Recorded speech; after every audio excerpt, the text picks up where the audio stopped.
ఒక పక్క లోకం ఆకర్షిస్తుంది. లోకంలో చాలామంది చాలా అనుభవించారు, ఇంకా నువ్వు అసలు ఏం అనుభవించలా. నీ లైఫ్ ఇప్పుడే ప్రారంభం, నువ్వు అప్పుడే దేవుడు అనుకుంటా పోతే ఎలాగా?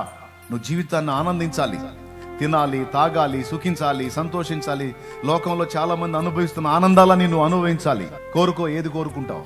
సరే, నీకు అంతగా భక్తి చేయాలని ఉంటే కొంతకాలం ఇది అనుభవించి, కొంతకాలం ఆస్వాదించి ఆ తర్వాత పో. కానీ చాలా మంది చాలా అనుభవిస్తున్నారు, అవి అనుభవించకుండా నువ్వు లాస్ చేసుకోవద్దు. సాతాను యొక్క తీయని మాట. దేవునికి వెళ్ళి చూస్తే యవన కాలం ముందు కాడి మోయటం నరునికి మేలు. దేవుని వాక్యం అంటుంది, యవన కాలం ముందు కాడి మోయటం నరునికి మేలు.